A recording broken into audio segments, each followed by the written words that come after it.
नमस्कार दोस्तों, मैं साधना सिंह अपने चैनल भक्ति सागर में आपका स्वागत करती हूं।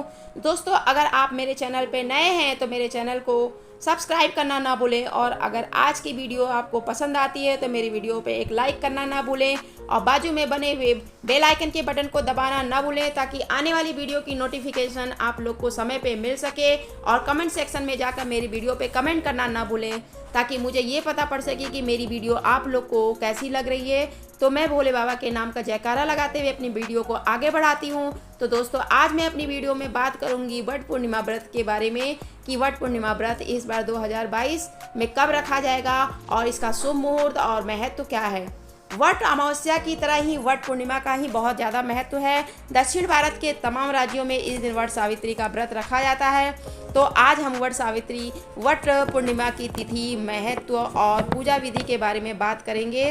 पति की लंबी आयु और अखंड सौभाग्य की प्राप्ति के लिए और खुशहाल दाम्पत्य जीवन के लिए हर साल ज्येष्ठ अमावस्या के दिन वट सावित्री का व्रत रखा जाता है, इसलिए इसे वट अमावस्या के व्रत के नाम से भी जानते हैं। उत्तर भारत के उत्तर प्रदेश, मध्य प्रदेश, बिहार, दिल्ली, पंजाब, हरियाणा आदि जगहों पे 30 मई को ही वट सावित्री का व्रत रखा गया, लेकिन गुजरात, महाराष्ट्र समेत दक्षिण भारत के तमाम राज्यों में इस व्रत को ज्येष्ठ मास की पूर्णिमा तिथि को रखा जाएगा। इस व्रत की विधि विधान से पूजा की जाती है और इसका महत्व अमावस्या की तरह ही होता है। इस व्रत को वट पूर्णिमा के नाम से जाना जाता है। इस बार वट पूर्णिमा का व्रत 14 जून मंगलवार के दिन पड़ेगा, और इस व्रत का क्या महत्व है आइए जानते हैं। वट अमावस्या और वट पूर्णिमा का महत्व शास्त्रों में समान है, लेकिन अंतर इतना है कि अमावस्या कैलेंडर में ज्येष्ठ अमावस्या के दिन यह व्रत रखा जाता है, और वहीं पूर्णिमा आधारित कैलेंडर में ज्येष्ठ पूर्णिमा के दिन इस व्रत को रखा जाता है। लेकिन अगर पुराणों के हिसाब से देखा जाए तो स्कंद पुराण में वट सावित्री का व्रत ज्येष्ठ पूर्णिमा के दिन रखने के लिए कहा गया है। वट पूर्णिमा को वट सावित्री के नाम से भी जाना जाता है। इस दिन बरगद के पेड़ की पूजा की जाती है, और इस दिन सुहागिन महिलाएं पति की लंबी आयु के लिए व्रत करती हैं। और भविष्य पुराण के अनुसार ज्येष्ठ पूर्णिमा के दिन तीर्थ यात्रा, दान और पवित्र स्थान नदियों में स्नान करने का बहुत महत्व बताया है। इस दिन भोलेनाथ के लिए भक्तजन गंगा जल लेकर अमरनाथ यात्रा की शुरुआत करते हैं।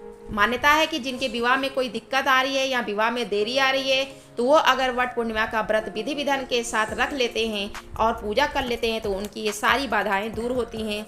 ज्येष्ठ महीने की पूर्णिमा तिथि 13 जून सोमवार को रात 9:02 से ही शुरू होगी और 14 जून मंगलवार को शाम 5:21 तक रहेगी। उसी दिन अंतिम बड़ा मंगलवार भी है। उदया तिथि के हिसाब से देखा जाए तो पूर्णिमा का व्रत 14 जून को रखा जाएगा। वट पूर्णिमा व्रत की विधि इस प्रकार से है।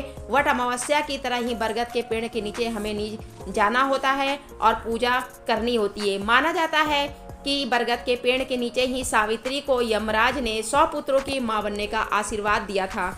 इसके बाद ही उसके पति के प्राण यमराज ने वापस लौटाए थे। इसलिए वट पूर्णिमा के दिन बरगद के पेड़ की पूजा का महत्व है। इस दिन बरगद के पेड़ के नीचे सुहाग का सामान लेकर रोली, अक्षत, पुष्प, धूप दीप लेकर जाते हैं और इन सब से पूजा करते हैं। कच्चा सूत को बरगद के पेड़ में 4 बार लपेटा जाता है और बरगद के पेड़ की परिक्रमा करी जाती है, और पेड़ के नीचे सावित्री और सत्यवान की कथा सुनी जाती है, और अंत में प्रार्थना की जाती है कि जिस तरह से सत्यवान और सावित्री के जीवन में सभी संकट दूर होते हैं, उसी तरह से हमारे जीवन की सभी संकट दूर हों और पति को लंबी आयु मिले, तेजस्वी संतान का सुख प्राप्त हो। इसके बाद 7 भींगे चने को पानी के साथ निगलना होता है। सुहाग का सामान, फल, भोग आदि किसी बुजुर्ग सुहागिन महिला को दे सकते हैं या फिर अपनी सास को भी दे सकते हैं और उनका आशीर्वाद प्राप्त करते हैं। तो दोस्तों, ये थी वट पूर्णिमा के पूजा विधि, और आगे मिलते हैं नए वीडियो में। अपनी वीडियो को यहाँ देती हूँ मैं विराम। धन्यवाद।